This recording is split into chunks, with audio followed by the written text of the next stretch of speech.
What's going on, everybody? Before we get started with the podcast, I just wanted to give you a little disclaimer because what you will notice is that a little bit of a dip in quality when it comes to my audio and video, if you're watching this on YouTube, that is not used to the standards of what this podcast usually does. You see, this was a virtual interview, which I don't normally do, and it was my first time using the StreamYard application. So the testing was great. In the middle of the conversation was amazing, as you will see that the conversation is free flowing. But once it was downloaded, we noticed a considerable dip in quality on that end, and we tried to clean it up as best as we can. But it's still a great conversation. It's one of my favorite conversations that I've had. Rian Johnson is such a great person to talk to, and I just want to let you guys know that I apologize for the little bit of a dip in quality, but it's still a high quality conversation. So without further ado, please enjoy the latest episode of Get Wrecked with Straw Hat Goofy and Wake Up Dead Man, A Knives Out Story, Rian Johnson. So play the music and you guys take care. Wake up, Juju. Time to go to work. All right, can we talk about Wake up, I get it, I get it. Wake up, I get it, I go with everyone saying I'm up next. It's not my fault that the vocals are gold, that making the haters so upset. My life is a movie, the way that I roll. They saying I'm goofy, but baby, you know I'm making everybody upset. Cause we the best, how we get wrecked, and I know we gonna get wrecked, we gonna get wrecked. We gonna get wrecked, we gonna get wrecked. We gonna get wrecked, we gonna get wrecked. What's going on, everybody? It's your boy Juju Green, aka Straw Hat Goofy, and I have a very special guest here with me today on this lovely fine morning. We have the writer and director of the new Knives Out tale, Wake Up Dead Man. How are you doing, Rian Johnson? I'm wonderful. How you doing, man? I'm doing good, man. I'm doing good. It's been a busy mad dash to the holiday season, and I've been watching as much as I can, as often as I can. Your eyeballs have to be full at this point. It's there to definitely full, and they so many digest. So many good movies though this year. I feel like it's a really good year for movies. It's a strong year for movies, so 100%. And you know what's funny is like, I got a lot of friends obviously in the movie space, and we all love to like watch as much as possible. And I've heard the sentiment of like, oh, it's been a slow year for movies, it's been an okay year for movies, and I don't 100% think that's true. Mostly because I think like the movies that we have gotten have been so generational, generational, from one battle after another to Sinners. I just saw Marty Supreme last night. I can't wait. Oh my gosh, man. Think like it's like a combination of Uncut Gems, Catch Me If You Can, and then just kind of like sprinkle in like your favorite underdog story into all of that. And I can't wait. Yeah, man. Timothy Chalamet is lights out too, dude. Like, I was watching it, man. Yeah, it's incredible. And then we got movies like Sentimental Value is absolutely gorgeous. Well, I haven't seen that one yet. I need to check that one out. We got Blue Moon and Nouvelle Vague. We got two links. Yes, it's a great year. Moon was great. Oh, I got a shout out to Clint Bentley as well with Train Dreams. Train Dreams was a phenomenal one. Another one in the Knives Out vein of like Netflix and theater releases. I really implore that everyone see both Knives Out and Train Dreams in the theater when you can. Like, it's just both of those things, like with the communal experience and everything, like you don't get anything like it. But if you haven't seen Train Dreams, I would highly recommend watching that one. It's such a beautiful film about like a mundane life, a simple life. But similar to like Chloe Zhao with Hamnet. Again, Hamnet is one of those movies as well. If you want to talk about like kind of like generational movies that bring scope and scale to a single life. Yeah. And I just love movies like that. We talked about this earlier, but I told you like coming of age is one of my favorite like genres. And I feel like Train Dreams, like it's almost like it's a coming of age film, but like it goes past the typical like teenager to young adult bracket. It goes like the full gamut of one life. And it floored me. It ripped me apart. It made me just appreciate things, like Train Dreams is one of my favorites. That's great, man. That's great. Now, I'm glad that you started this out by like talking about like some good movies that we've had this year. I usually start the show off what I like to do on this show is like, I believe that movies kind of like create who we are as human beings. Like what we watch on the big screen, small screen, just kind of like changes our brain chemistry, informs who we are, gives us life lessons, like puts us on the path to who we eventually become. Movies like that for me have been things like Spider-Man 2, like, Her, Shawshank Redemption, you know what I'm saying?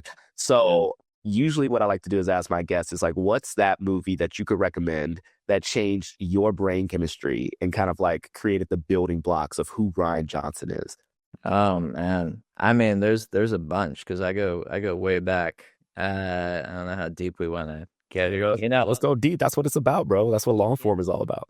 I mean, I mean, there's like foundational stuff for me. There's like, Treasure of the Sierra Madre and Casablanca. There's and then there's like 2001. There's 8.5, which is for me like really opened my mind up to like what a movie can be. Fellini's movie 8.5. One of the more recent ones though, Jonathan Glazer's movie Under the Skin. Oh yeah, yeah, yeah. That's I think one of the best movie. I'd put that in my top 5 of movies made in my lifetime. I think it is a masterpiece, and I think it's a work of art. And I saw it 5 or 6 times in the theater, I think, alone. Like I just kept going back alone to rewatch it. Yeah. And I think it's extraordinary, and it also it it's a while still being just like really incredibly tight storytelling, it is storytelling in a form that is purely cinematic, and that and it's beautiful, it's human. That's a movie that I feel like I came out of knowing that movie, totally changed, and in terms of how I think about what film can do. Yeah. You bringing up that movie, like you say, it's a very recent movie, but and when we talk about kind of like those films that kind of like have been generational, I'm lucky enough to kind of like live in real time in my lifetime, like seeing these movies kind of like exist and come and go and still imprint themselves on people. And I found it very fascinating. I remember when Under the Skin came out. I believe I'm gonna fact check myself on this one, but I believe What year was it? I want to say like 2012, 2011, and That makes sense. 2013. It was 2013. And I believe that's the same year. I think that's the same year that Her was released as well. What a year. Yeah, What a year. crazy year. It is a crazy year for Scarlett Johansson because she was in both of those films, right? I know, that's crazy, man. Yeah. And I think both of these films, like, Under the Skin changed me in ways that I don't know if I can even like accurately describe, but but it did come at a time where I was definitely like discovering my love for film, or at least being more open about it. Right. Because, I graduated.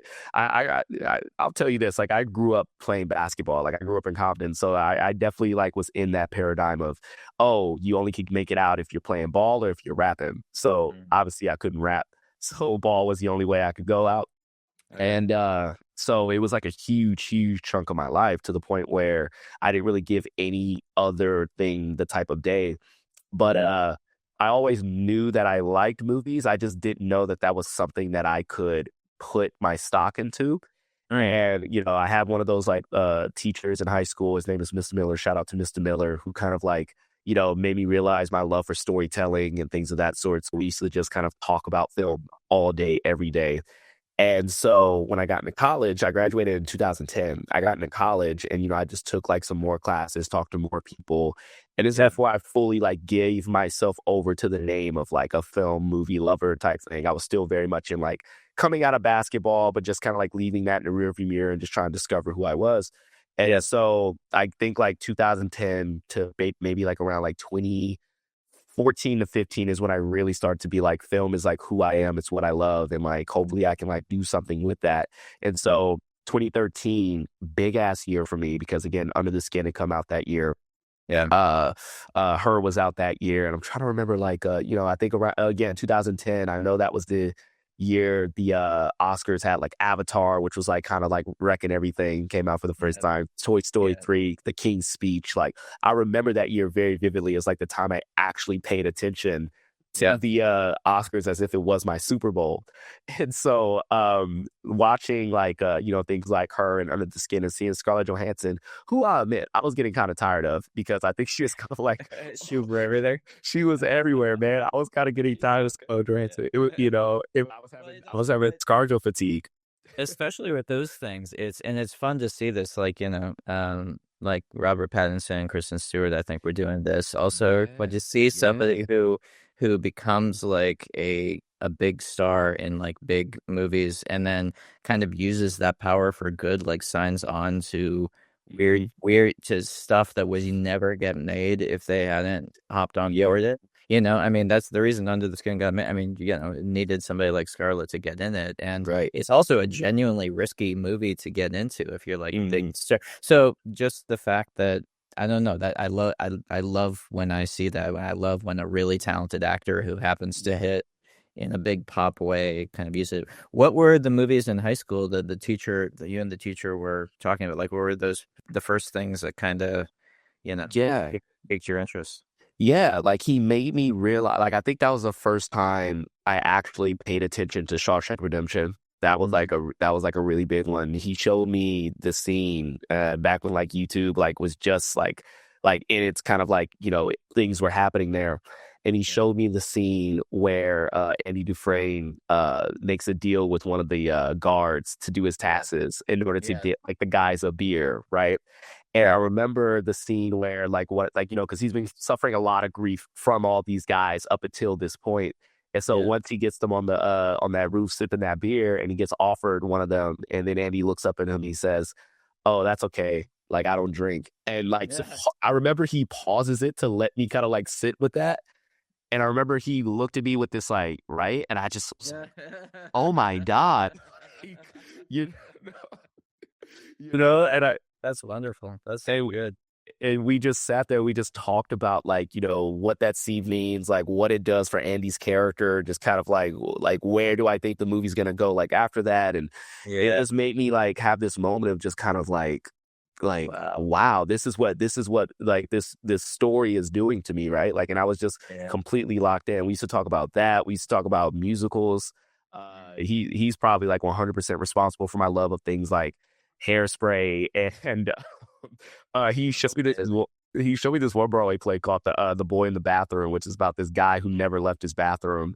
I don't And know this. I don't know this. well, I have to like relook it up. It was such a long time ago, but I always remember how he showed me a song about how like his bathroom was basically his home, and his mom would just kind of like indulge in him and just kind of just like almost enable him. So she would Yeah. make him pancakes and slip the pancakes through the door so he could eat.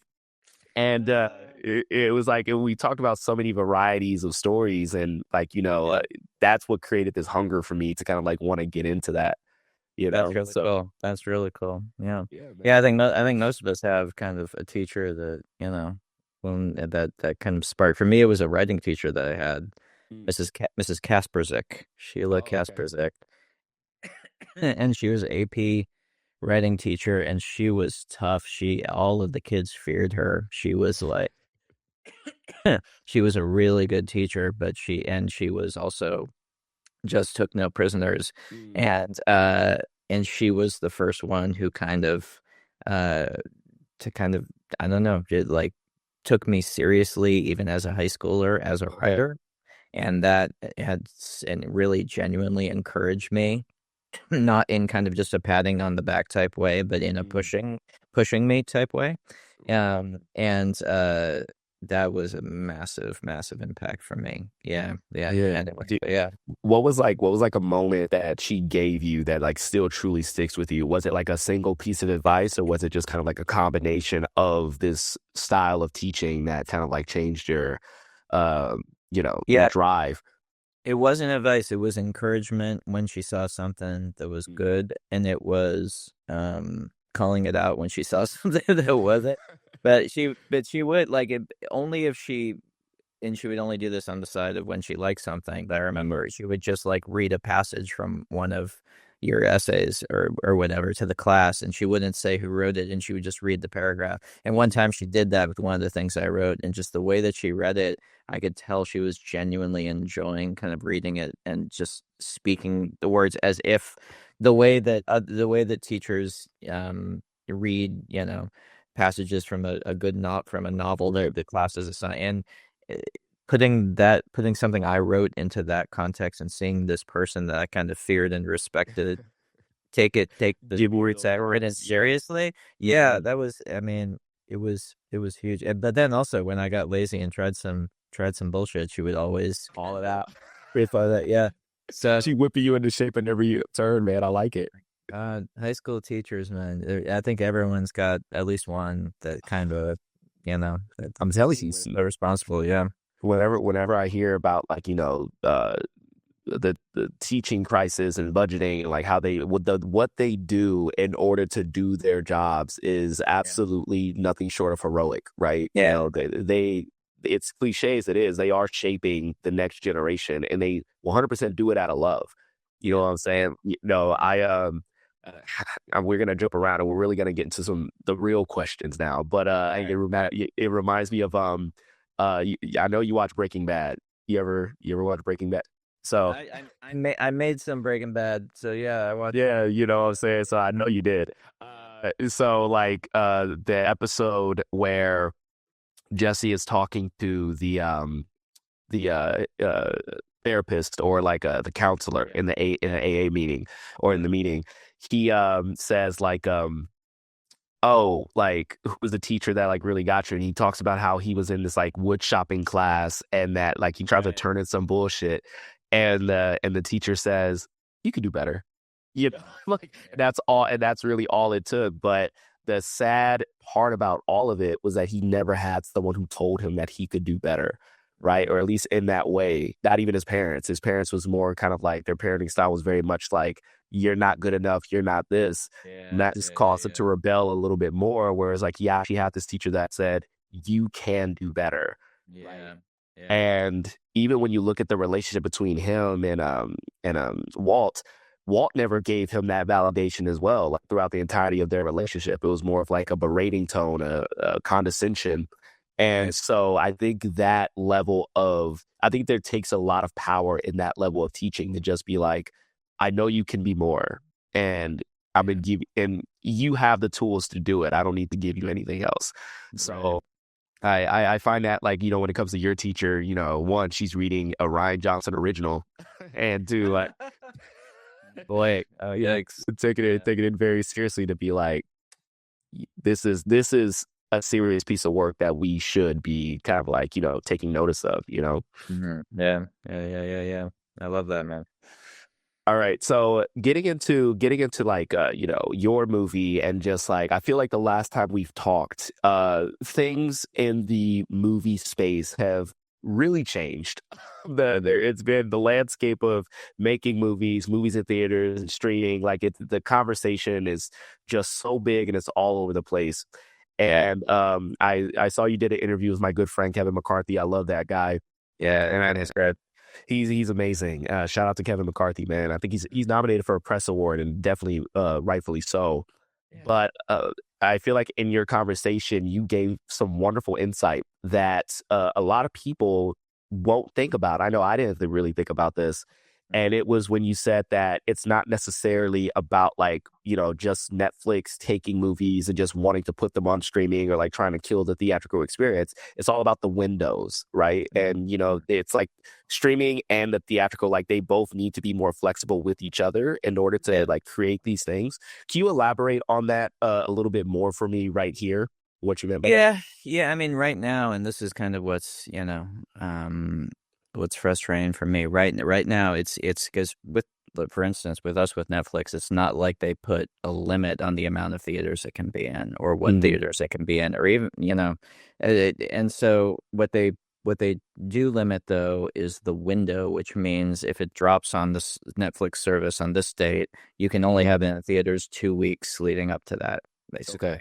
And so the major theater chains like AMC and Regal, they have insisted on longer theatrical windows, rightly so. Yeah, like, they need it, and also I think it's healthy to have longer theatrical windows. The thing is, neither side is budging, and so and I think the reality is, and look, I err on the side of the theater chains. Obviously, I want longer windows, but I think at some point there's gonna have to be some kind of compromise. Also, if we are living in a world, and who knows, if we're living in a world 2 years from now where two companies own everything, and they're Mhm. one of them is a stream and one of them is a streamer. Yeah. I don't want a world where the majority of movies that are being made, yeah, I don't know. And also, what happens at the theater chains? And so I don't know. It's it's a tricky thing, but it just comes down to, I don't know what it comes down to. No, I was just going to ask that too, because like I feel like you always hear like coming from an audience perspective, right? And like I feel like a lot of audiences or like the movie loving audience, they want to see things in just long theatrical runs, and there's a lot of films out there in limited runs, and so like movies that I recommend, like my audience is worldwide, right? So a Yeah, lot of yeah, them say like, oh, this isn't playing in a theater near me, and then this and this and that. So I feel like theater chains and kind of like you said, both sides coming together and saying like, how could we have like an equal compromise that right. get everybody eats, like no, we get the views on Netflix while also like making sure the theater chains are like nice and healthy. It is a more complicated question than I think people are making it, and I feel like the Yeah. solution that a lot of audiences just have is just like, oh, like answer with your dollars, which is true to a certain extent, but at the same time, like, if again, a long theatrical window like that, it takes longer for Netflix to kind of like get that viewership as well. So, I also, though, I mean, I don't know, man. I feel like the reality is also, though, I don't think that a big theatrical release, I think that actually makes it more valuable when it hits the service and makes it big. I think that's Netflix's fears, but from my perspective, like I don't worry at Netflix, so of course, yeah. but their fear is that that diffuses its value when the thing drops on the service. And from my perspective, I think the opposite is true. I think that if it makes a huge splash in theaters, first of all, the number, even with a big theatrical hit, the numbers of people who are seeing it in the theaters is still dwarfed by the numbers of people who have access to it on Netflix. So Yeah. it's still essentially, even if you do a wide release and do a big thing, it's still kind of a marketing ploy for when it hits the service, and all it does is blow up the reputation and so. I mean, if it does well, I guess that's kind of the thing that you're gambling on, Yeah, yeah, I understand. they're afraid if it flops on the service, then suddenly it doesn't have value when it hits Netflix. So that I can see that, I can see the fear, but There's just a lot of factors that go into it, right? Because I was going to talk to you about the idea of like algorithmic, like success in movies is very algorithmic, right? Like you don't know, like I've seen great movies come in theaters and then they go with like little to no fanfare and it doesn't make a lot of money. I mean, like I'm trying to think of like a recent example. Better Man earlier this year came out. yeah, I think it's one of the best films of 2025, just period, point blank. I thought it was so inventive in how it told its story. But, either people just weren't like rocking with the idea or didn't give it a chance and it didn't make a lot of money. And so like it reminds me of like, coming up from a content creator space, making content that I put a lot of work into, that the people who see it say, wow, this is one of the best things I've ever seen. And the algorithm doesn't catch it, right? For whatever reason. Well, it's interesting. I mean, Yeah. it's because I mean, I guess it depends how you define yeah. I mean, and also the reality is this is, that's something that's always been the case. I mean, you look at a movie like Fight Club, for example. Yes. I mean, Shawshank, as we talked about earlier. Yeah.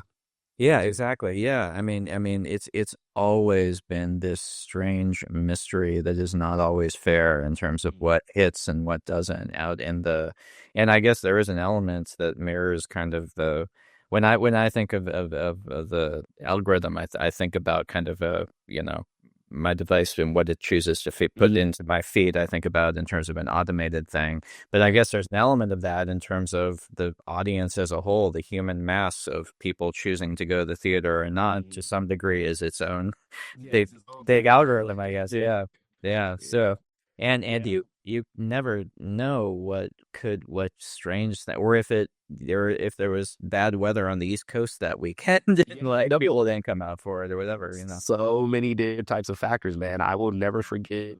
I don't know who I say this about when I say this, but I will never forgive them for letting the Iron Giant flop the way it did. Oh my God! Yeah, You know what I'm saying? I I routinely always put Yeah. The Iron Guy as one of the best animated films to ever exist. Full stop, right? Yeah, And absolutely. so I always bring up the fact that like that movie still hasn't made its money back, even in the big 2025, right? And you would Yeah. hope that like the cult following that it has, like, something would happen with that. But yeah, so like, there's so many factors in it. But I do believe what you're saying of like a movie that's a big hit in the theater and people go see it, it does kind of create this to drops on Netflix, and that's when like everyone gets excited about it, everyone goes to go see it, and then it also happens in the opposite as well. Like that may not do as well in the theater once it hits, maybe for whatever reason they didn't see it in the theater, and then they discover it on Netflix. I think Yeah. there's power in discovery as well. You see people have discovered Suits who like didn't Yeah. like a lot of people watch it. I don't know what the numbers are, but I haven't heard of Suits until like it had this big resurgence in like 2023, 2024, and now they're doing T-Mobile commercials like Yeah. years after the show is aired. Yeah, absolutely. Well, and I mean, we talked about Breaking Bad earlier, and Yeah. people don't really remember this. When I did my first episode of Breaking Bad in season 3, the vibe on set was kind of, everyone was a little bit kind of like, we think we're making something really special, and people aren't really paying attention to it yet. Like Mad Men, which is one of the best shows ever made, but Mad Men was getting all the attention in that moment. And Breaking Bad didn't break out, so to speak, until they started, actually, I forget what season it was, that they started actually putting some of the seasons on Netflix, I think. And that just kind of juiced it up and sort of, so, but I don't know. I also, it is more complicated. There's a lot of factors, and I also, all you can kind of do is make good stuff and get it out there the best way you possibly can, Yeah, that's the beauty of it, man. Yeah. All right. So getting into just kind of like how you are as a director, writer, creator of just like these amazing stories, like you're constantly seeming like you're trying to break something when you tell a story. Like, and when I say that, I mean things like you challenge a lot of conventions in your storytelling, whether it's through like genre, whether it's through like already pre-established IP. Do you ever get like a little nervous before you say like, hey, let's take this and change it a little bit into something? Is there ever like a ounce of nervousness when you do that? Well, no, but I personally, for me, and I get what you're saying, like saying, from your perspective, I personally, for me, would never, ever, ever phrase it as I started out with the intention to break something. Right. Ever. It's the You opposite. just like that. You just the opposite of what I try and do. What I do, what I do is I do the opposite of that. Okay.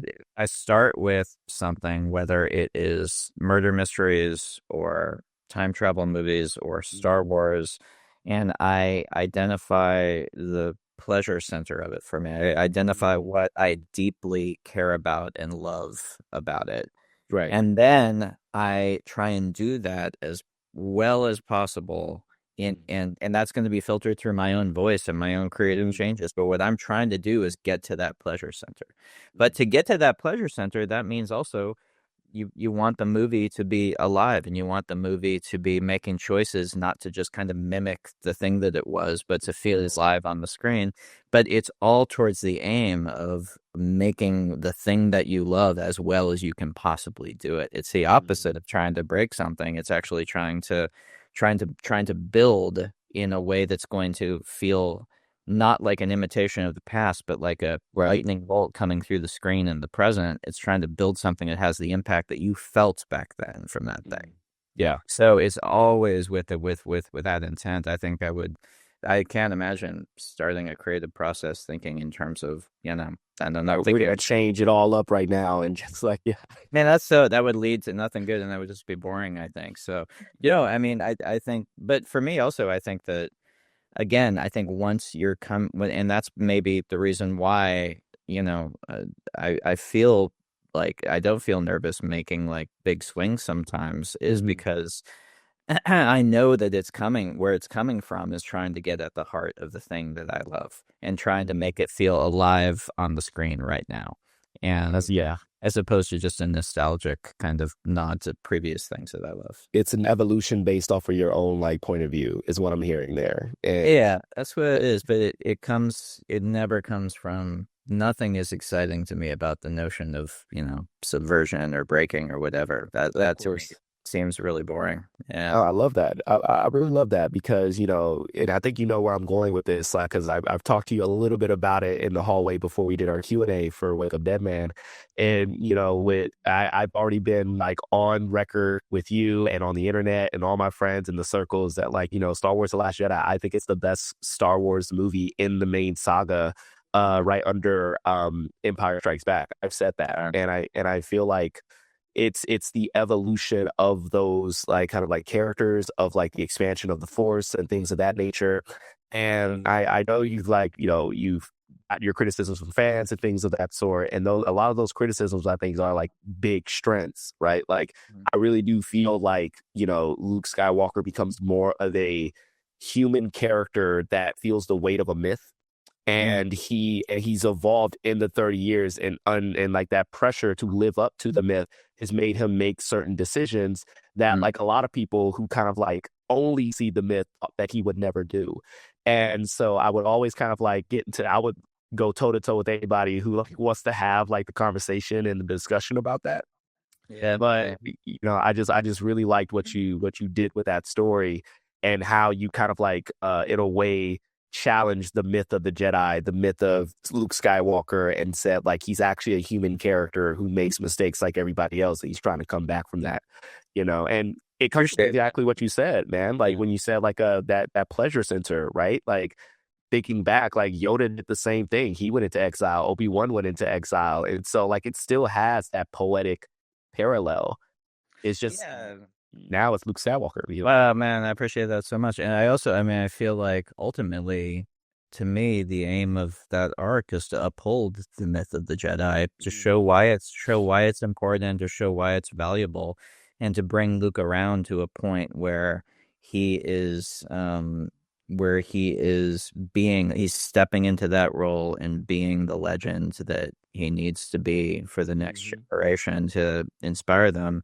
But he's doing it with purpose, not just because his name is Luke Skywalker. That's what we expect him to do. That we've genuinely examined. And I think, I don't know. I mean, it also, I feel like for kind of, I grew up, first of all, I haven't grown up like a Star Wars fan, and having been a Star Wars fan my whole life, all the discussion and debate that you talk about, that's nothing new. It's all I grew up in. So it's not the guy this, takes me by surprise.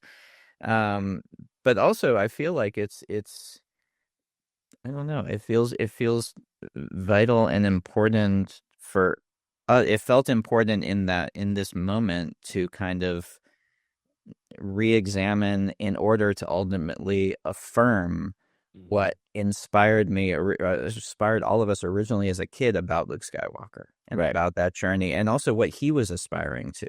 And not just to kind of, to take the action figure out of the plastic the plastic bubble case and actually play with it and see if it works, and then affirm, yes, this is what this thing is in our life.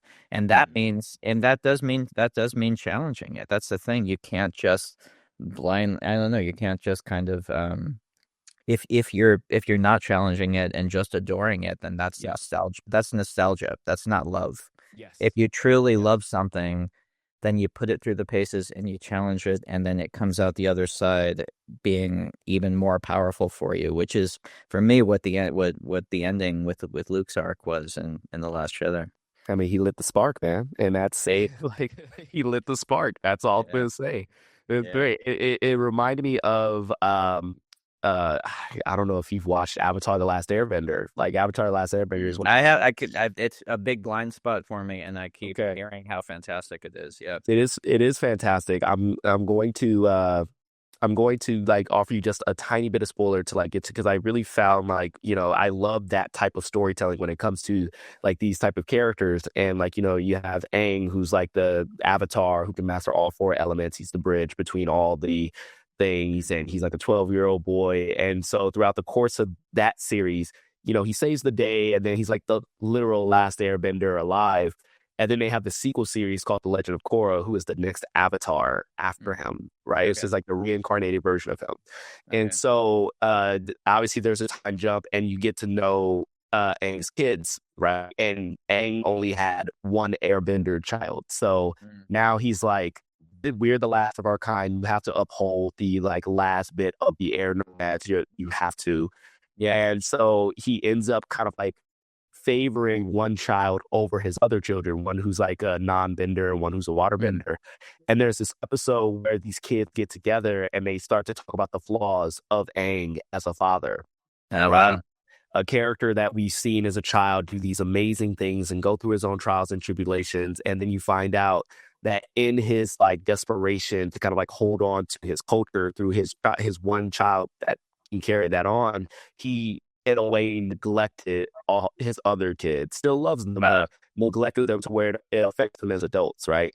And it makes you see this main character if you watch for X amount of years in a whole different light, and it kind of you really feel the weight of what it means to be the avatar, the sacrifice, which is a huge theme that is like touched upon throughout the entirety of the show.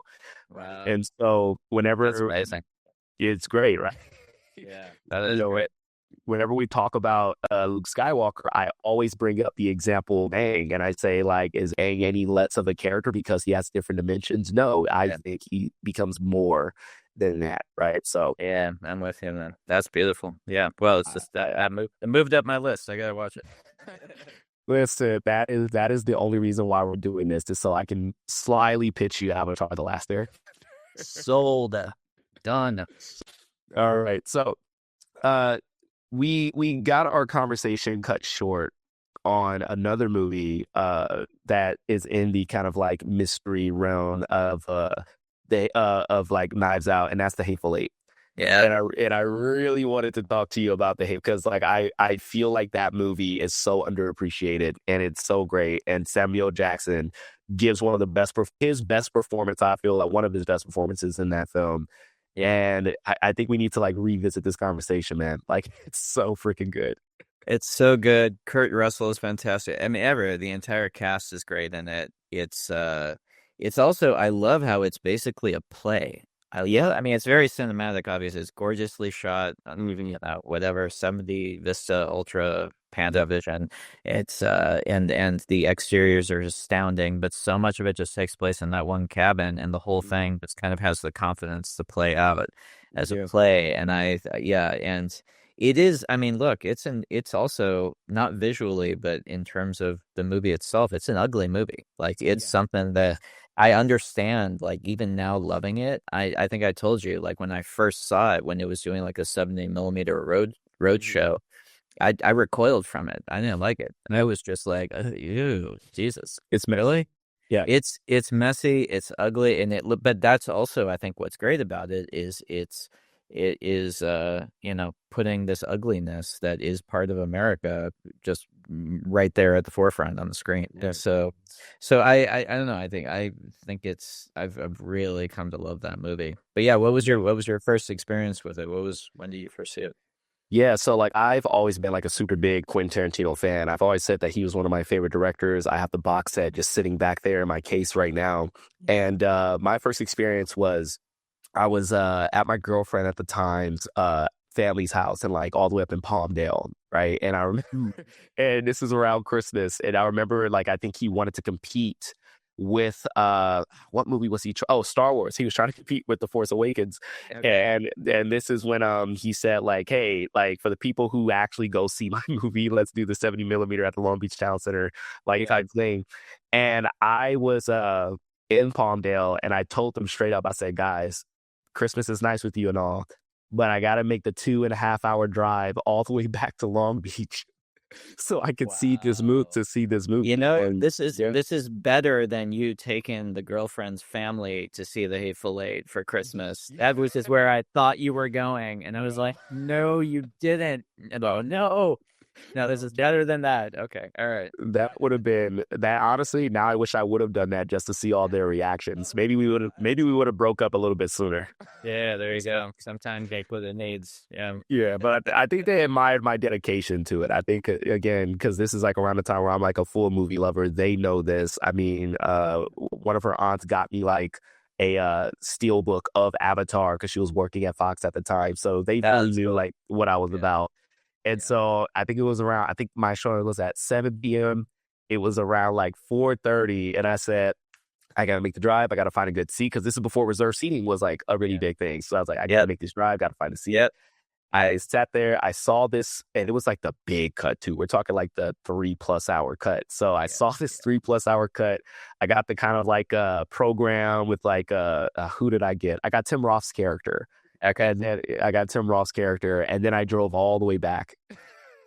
and, then- and I think I Wow. got back maybe at like 2 a.m., 3 a.m. And they was like, how's It's it like going? I was like, yeah, it's like an 11-hour trek. yeah. And it was worth it though. It was really worth it. And so yeah, like my first experience, I'll never forget that. And then I remember seeing it in the theater again.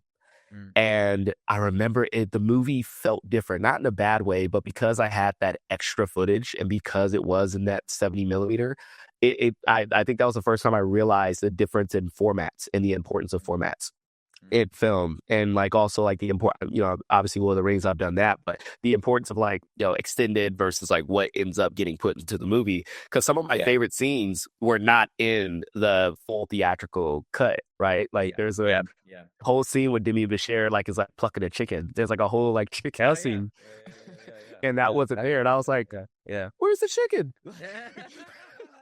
Where's the chicken? Pluck? Where's Well, the it's plucking?" it's funny. I was talking about formats, like, and I'll say something controversial because I'm happy I experienced it for the first time, like big, and then 70 on the big screen Mhm. with an audience.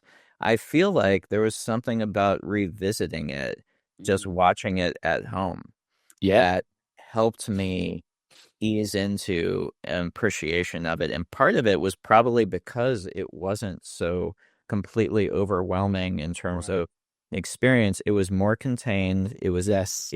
I had kind of control of it in that way. And Mhm. so I was able to kind of contain it and just kind of examine it and watch it over and over and experience it more just as a personal thing for Right. me, I think. And so I don't know, but there are a lot of movies. I mean, there's so many movies that are a huge deal for me that you know, that I mostly experience for the first time watching them at home, you know?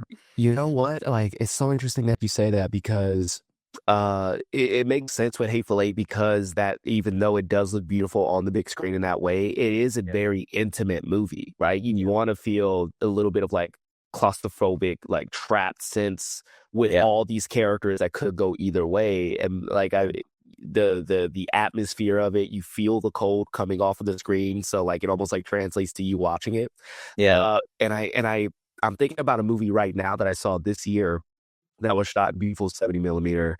I believe it was VistaVision. I want to say it was VistaVision as well.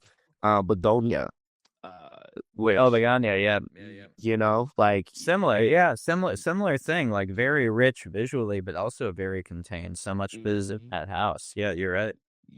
So like I'm very curious to see what my experience will be watching that at home when it eventually hits streaming. And I Yeah, think I will get that same feeling you got watching The Hateful Eight at home, like that more enclosed, like kind of like anxious, like, oh, what's gonna happen here type of moment, right? And yeah, yeah, this is why it's really cool when we talk about like, and I didn't understand this before, but now that I understand it, whenever we look at these different formats, it is for a purpose. Like, right, we do get different experiences, and yeah, sometimes in this case, the same experiences with that. So I think that's like it goes back to what we were saying at the top of the pod of like, there is a benefit to like on streaming and on theatrical runs, and I think as like filmmakers, we just want everyone to like experience this film in this way, and maybe like they can choose which one was their favorite way to like experience it, yeah. And experiencing in multiple ways. Also, that's the thing. If you love, yeah, and if I love a movie, if I really fall in love with a movie, I'm gonna be revisiting that movie the rest of my life. It'll be something I'll check back in with. It'll be something I'll rewatch, and that means I'll see it probably when it's first in the theaters, and then I'll see it on my iPad, and then I'll watch it at home on my TV, and then maybe 10 years from now, I'll go to a Right. screening of it, a repertory thing, and see it kind of with an audience that knows it really well at that point. You're, I don't know. I feel like there's space for absorbing a film that you love in different forms, Right. and it is a little bit different in every single form, every way that you take it. But I think Yeah. that's a beautiful thing. It's 100% beautiful. And now that you like talk about that, like when it comes to like your films, does anybody ever kind of like reference your films and like express to you on the street how much they love your films? Do they quote movies at you, lines that you wrote, and you just kind of go, "Oh, that's funny." Yeah, it is really. I mean, look, mostly, mostly in, when I'm at like a movie theater or like a bookshop or something. Like it's not Mhm. like on the street generally, but more and more, yeah, it's really really nice whenever people kind of say hello, and I've had such wonderful kind of like little experiences with people just kind of stopping me on the street and telling me how much one of the movies meant to them, or The Last Jedi, or what have you. It's like it's always just a lovely encounter, and it's crazy though also because I just will kind of like make these little things make these things with my friends, and I know theoretically they're put out into the world and they're like on Netflix, and there's like Star Wars movie. I know theoretically the number of people who saw that movie, but that's so abstract Right. that when you actually meet somebody who you don't know in your life who has seen it, it's still a little bit of like, oh, Yeah, no, I totally get that. It's such a big number. I feel the same way when like, people say like, "Wow, man, like you got 3.6 million followers across all your platforms." Like, you got all these people, but it still floors me when people say like, "Yo, man, I love when you made this video." I go, "Oh shit, you." It's true. It's hard to communicate, but it's true. It's because it's so abstract. I think it's hard. It's impossible for us to hold that abstraction in our brains. I think. Right. Yeah, It has but thank has God, anybody thank God. right, right. People are watching, which is amazing. Has anybody done that with you for like Knives Out? Because I know the Chris Evans like ending monologue is something that people were like lip syncing to on TikTok for a while. Donut and also the donut in a donut's hole and stuff. Don't- Oh, and there are some lines in Glass Onion that people have grabbed onto. Mm. It's so dumb. It's brilliant. No, it's just dumb. Uh, yeah, it's really fun. I mean, man, that's super super fun. Dude. That's like really really cool when you see something as kind of permeate. I mean, the other thing with Knives Out specifically, when my friends who have kids tell me that their kids are really into it, that Yeah, makes that's me cool. really happy because that's kind of, I was a kid when I was first watching like Mm. Death on the Nile and Evil Under the Sun and those late 70s early 80s Right. adaptations, and that's what kind of inspired these movies. So the fact that my friends kids are getting into these movies, that really hits. That really makes me happy. We talked about that a little bit where, you were inspired by like, the Agatha Christie like adaptations and everything. And that's why you have your love of like these kind of like whodunits. And now like it's cool that you're kind of like inspiring kids of that age to like almost maybe hopefully like make their own. And then they can say like, "Oh yeah, man, Rian Johnson's Knives Out. They really kind of like changed something for me. And now I'm making my own." Yeah, That's kind of cool. it's pretty cool, man. It's wild. It's wild to think about that. All right, I know we're at like 46 minutes left. Like I don't know like how much time you got left. Like again, I can talk to you forever about these type of things. So hold on, let me just get Tia up here really quick because I don't know if they can't talk. Tia, Cecilia, how much time do we got? Are we good to like continue, or does he have to like leave and cut our conversation short? I think I can do till 11:30 my time. I can do another like 10 minutes or so, and 10 then I minutes. gotta, yeah. If All that, right, great. that's fine with you, Ryan, yeah, then that sounds good. Yeah. All right. Okay. All right. Cool. Thank you. All right. Cool, man. So we earned ourselves another 10 minutes with each other. And it's so funny because I feel like we haven't talked about Knives Out in this entire thing. We really went 45 minutes talking about everything in between. Yeah, we could go another 6 hours talking about movies. No, Fun. I like talking about movies with you. Yeah, thanks, man. I like talking about movies with you as well. So when it comes to like Knives Out, I know you said that kind of like, and specifically this one, you have a more, I feel like this one has a darker tone than the previous two. And I don't know if the reason for that is because it does delve into the world of kind of like religion and kind of like, the blind faith politics that happens within like the church and everything. And I know that you said that like you grew up in the church, like highly religious and everything. For our audience that are listening, can you like expound on kind of like your experience growing up in the church and then like how that affects like you crafting this script for this specific film? Yeah, I grew up. I didn't grow up Catholic. I grew up Protestant, like evangelical. I was basically a youth group kid. But I was really personally deeply Christian up through my childhood, teenage years, into my early 20s. Um, and then kind of later in my 20s, I fell away from it, and I don't consider myself a Christian anymore. But it was something that in the foundational time of my life was really my whole world. And it's something that I have a lot of complicated feelings about, that I have a lot that I value, that I feel like I've drawn forward through the rest of my life. And I also have a lot of things about it that in retrospect, that I don't like so much. And Right. it's a dialogue. It's really like a big conversation about a complicated thing. But I feel like essentially though, and this is why I felt like I had, I felt comfortable, or if not comfortable, I felt like I could attempt putting this topic in like a big fun murder mystery. Essentially, I don't know. I was approaching it from a place of personal experience, and a place of empathy and kind of generosity of spirit. I think that was my intent, was to make something that I didn't, because I had been a Christian and I'd had the experience of being a young Christian and watching movies, just Hollywood movies that kind of just showed Christians as idiots and kind of did take faith seriously, and kind of Yeah. it did like the cliche of this and that or what have you.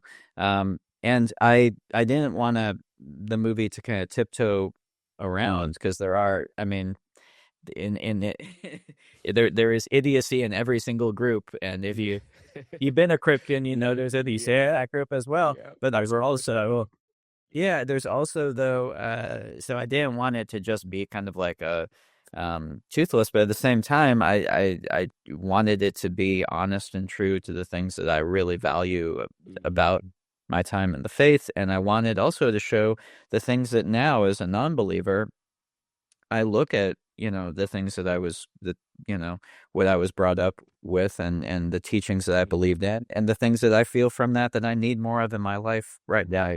That's why I'm believing. And so yeah, that was kind of, and that was kind of the assignment for me, was let's dig into this deeply personal thing and see if I can make it work in a big, and still have it be a big fun Benoit Blanc murder mystery. Yeah.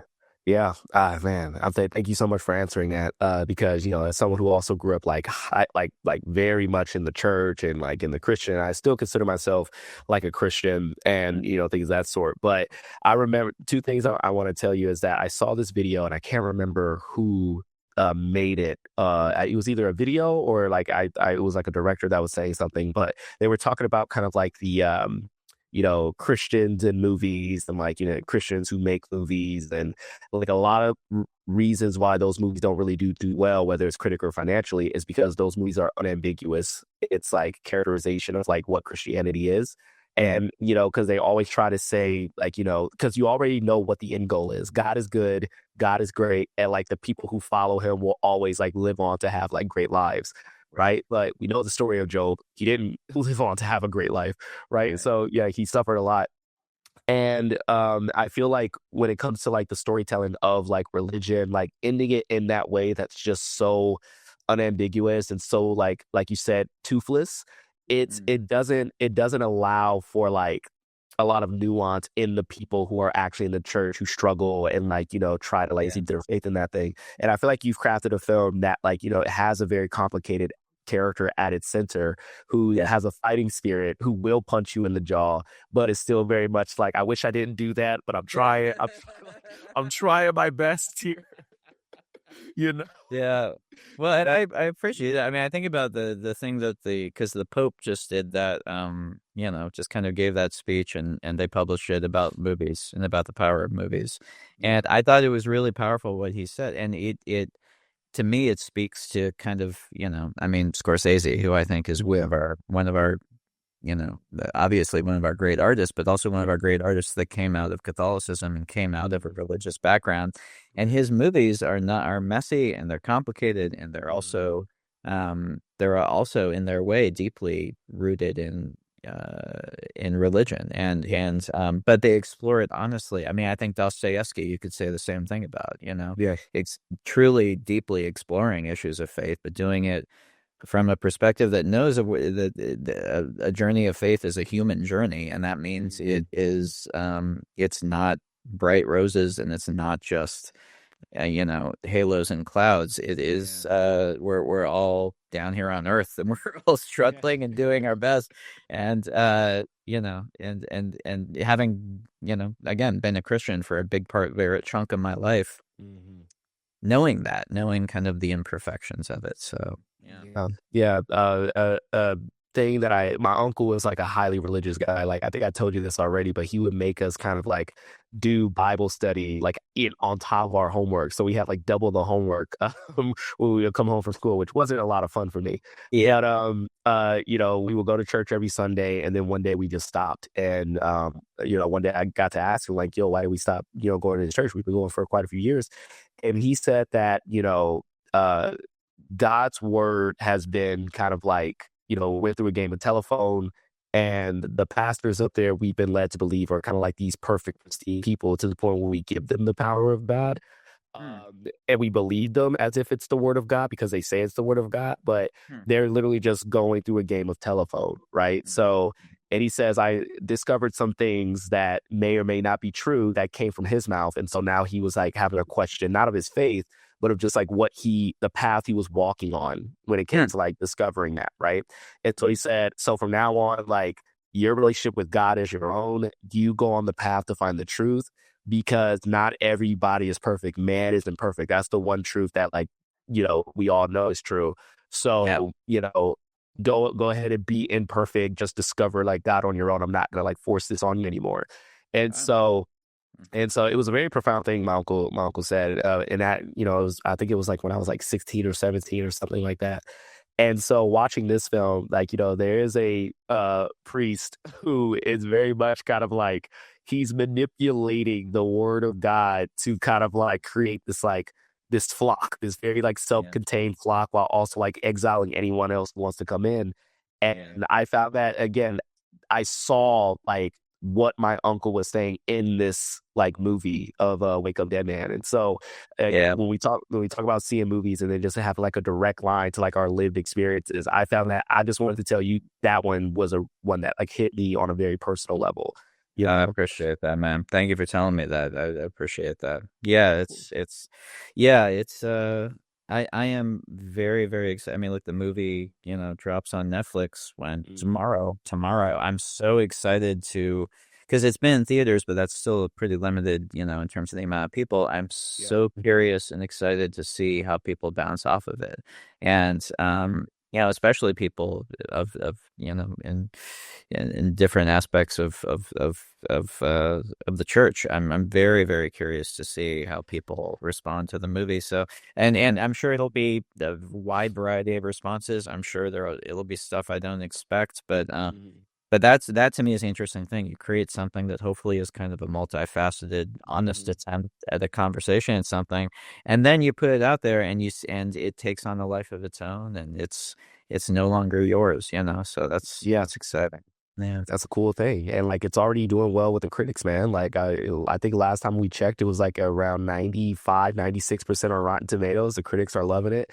I loved it. And one of my friends' reviews said that Rian Johnson is like one of the greatest storytellers of our time, because he just doesn't give a shit what you think. He's going to take those risks, and he's going to make original content, and like, you guys are just going to have to deal with it. And I was like, having just talked to you, I was like, fucking right, he is. So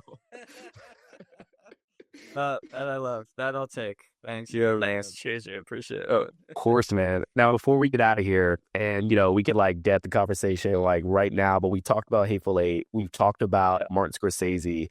Quentin Tarantino has said some really funny things. He's been in the news like lately, and I'm very curious to know like what your like thoughts on like that is because yeah. I again huge respect for Martin Scorsese, massive respect for Paul Dano, but then also like going after like Matthew Lillard and Owen Wilson, who I believe are two people in Hollywood that are like, what do we do? Also, Matthew Lillard, fucking great actor. Watch Twin Peaks: The Return. Watch Twin Peaks: The Return. Look me in the eye and tell me Matthew Lillard's not a great actor. That guy is a fucking beast. He's fantastic. And Paul Dano, I worked with Paul on Looper. Paul is one of the best out there, and he is a incredible actor. And he goes to, and I think the scene in There Will Be Blood. I mean, obviously, the scene where he's having the spiritual kind of revelation in the church is extraordinary. The scene I always think about. You watch him when he denies Henry Plainview the blessing, the opportunity to do or he's denied the blessing. Yeah, they're going to open up the derrick, and he's asked if Plainview will let him say a few words, and Plainview just barrels through and doesn't let him have that, and then dismisses everybody. Watch Paul as he kind of like walks away. And it's extraordinary, the weakness that he created and the simmering anger all beneath kind of this mask is absolutely incredible. So I don't know. I mean, look, everyone's got an opinion. Quentin absolutely has got his opinion. He's never about his opinion.